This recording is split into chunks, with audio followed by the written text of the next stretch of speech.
Assalamualaikum warahmatullahi wabarakatuh. Ketemu lagi dengan Bu Vera.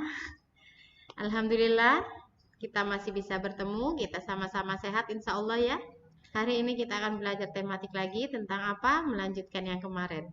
Jadi, pertemuan kali ini diharapkan kalian itu nanti akan mengetahui macam-macam perambatan bunyi. Siap ya? Baik, sebelum kita mulai, kita berdoa dulu. Berdoa mulai. Al-Fatihah. Baik anak soleh dan soleha, tetap semangat ya, meskipun belajar dari rumah. Nah, kalian masih ingat kemarin Bu Guru telah menjelaskan tentang bunyi. Bunyi adalah, masih ingat? Bunyi dihasilkan dari benda yang bergetar.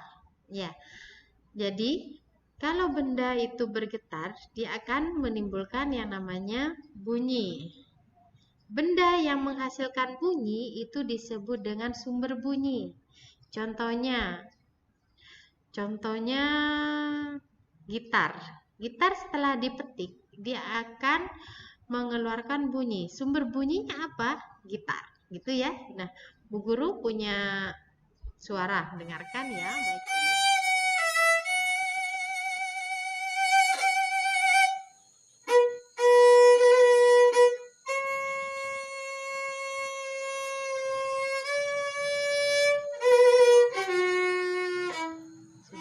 Sudah mendengar suaranya? Sudah terdengar semuanya? Nah, sekarang Bu Guru mau tanya, kenapa kalian bisa mendengar suara itu? Ada yang bisa jawab? Nah, karena punya telinga, Bu. Karena Allah sudah menciptakan telinga, memberikan kita telinga. Jawaban yang bagus. Tapi, kenapa suara itu sampai ke telinga kita? Jadi, butuh media pastinya.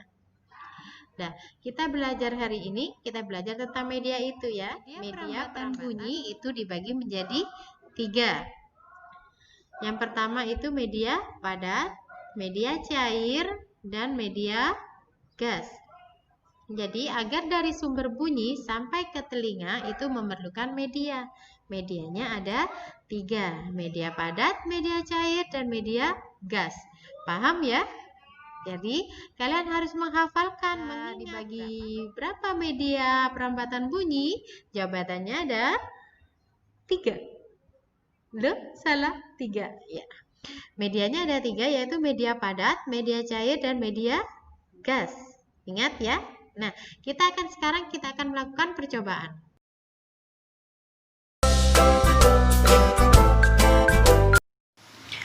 Percobaan 1. Dengan menggunakan media benda padat.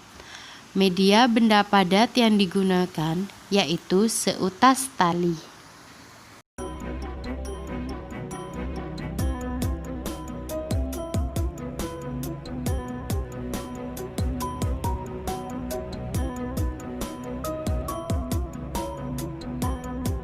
Alat dan bahan yang digunakan: gelas plastik 2 buah atau dapat diganti dengan kaleng susu, benang kasur, dan paku. Cara membuat: buatlah satu lubang kecil dengan ujung paku di tengah dasar gelas plastik atau kaleng susu. Potong tali kasur sepanjang 2-3 meter. Masukkan benang ke dalam gelas plastik melalui lubang kecil. Buatlah simpul agar tidak lepas. Berbicaralah dengan temanmu melalui telepon gelas plastik. Lepaskan benang dari gelas plastik. Berbicaralah dengan temanmu melalui telepon gelas plastik tanpa benang. Dengarkan dan catat apa yang ia sampaikan. Berikan hasilnya kepada temanmu.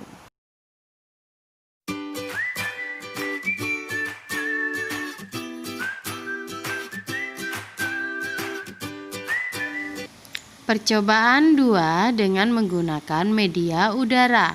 Sama dengan percobaan pertama, hanya saja kalengnya hanya satu bagian saja dan talinya diganti dengan selang.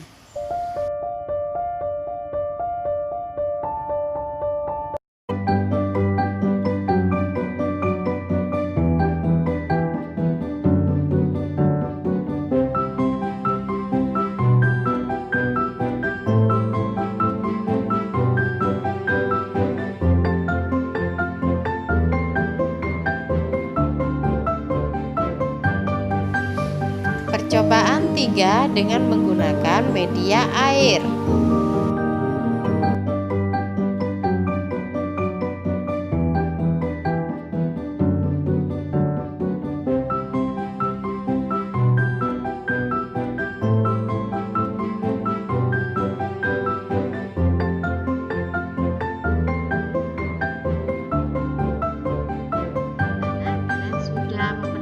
Percobaan 1, 2, dan 3 ya dengan menggunakan media yang berbeda. Yang pertama dengan media padat, yang kedua dengan media cair, yang ketiga dengan media gas. Nah, akan lebih sempurna lagi jika kalian mencobanya sendiri di rumah. Minta bantuan ayah sama bunda ya, atau kakak atau siapapun. Jadi kalian bisa membuat sendiri di rumah. Kalian bisa menyaksikan tarian daerah. Tadi kan kalian mendengarkan musik tradisional. Sekarang kalian bisa melihat tarian dari setiap daerah. Karena setiap daerah memiliki tarian khas masing-masing. Nah, Bu Guru contohkan saja. Perhatikan ya, ini adalah tari kipas Pakarena. Tari kipas Pakarena merupakan kesenian tari yang berasal dari Goa, Sulawesi Selatan. Tarian ini sudah menjadi tradisi. Dahulu, Goa ini merupakan bekas dari kerajaan Goa. Kalian tahu kisah tentang tari kipas Pakarena? Ingin tahu nggak? Bu Guru ceritakan ya. Dahulu kala, ada dua penghuni. Yang pertama penghuni Boting Langi. Dia dari negeri Kayangan dan biasanya ada di langit katanya. Jadi penghuni negeri Kayangan. Yang kedua ada penghuni Lino. Dia adalah penghuni bumi. Jadi ada dua penghuni Kayangan dan penghuni bumi. Pada zaman dahulu, sebelum berpisah antara langit dan bumi, penghuni langit dan bumi maksud Bu Guru, penghuni langit ini sempat mengajarkan kepada penghuni Lino cara menjalani hidup seperti bercocok tanam, beternak, berburu. Itu. Jadi penghuni langit negeri Kayangan ini sangat pintar. Dia mengajarkan kepada penghuni bumi untuk menjalani hidup seperti bercocok tanam dan berburu. Cerita itu diabadikan dengan gerakan tari. Mau gerakan makna tarian kipas Pakarena seperti gerakan berputar searah jarum jam. Searah jarum jam tahu ya, kalau udah tahu bisa lihat jam dulu. Melambangkan siklus hidup manusia. Gerakan naik turunnya kipas itu mencerminkan roda kehidupan yang kadang berada di bawah dan kadang berada di atas. Cara menarinya sangat lembut, seperti karakter perempuan Goa yang sopan, setia, patuh, dan hormat. Serta keseluruhannya gerakan tari ini mengungkapkan rasa syukur. Itu ya. Jadi tarian kipas Pakarena ini menceritakan tentang siklus cara menghadapi hidup. Siklus hidup. Jadi caranya dengan cara bercocok tanam, beternak, ataupun berburu. Terus perempuannya di situ dengan anggun, sopan, patuh, hormat. Jadi perempuan Goa itu harus patuh, sopan. Ya. Yang ketiga, tari kipasnya naik turun. Naik turun itu melambangkan siklus kehidupan. Kadang di atas, kadang di bawah. Jadi kadang kita senang, kadang kita sedih. Atau kadang manusia itu banyak uangnya, nanti kadang tidak punya uang sama sekali. Nah, itu makna dari tari kipas Pakarena gitu ya. Jadi hari ini kita belajar dua hal. Yang pertama tentang perambatan bunyi. Yang kedua, tarian tradisional dari daerah Goa, dari Sulawesi Selatan. Maknanya apa? Kalian bisa diulang lagi, didengarkan lagi. Terus ceritanya bagaimana? Paham ya? Nah, baik anak soleh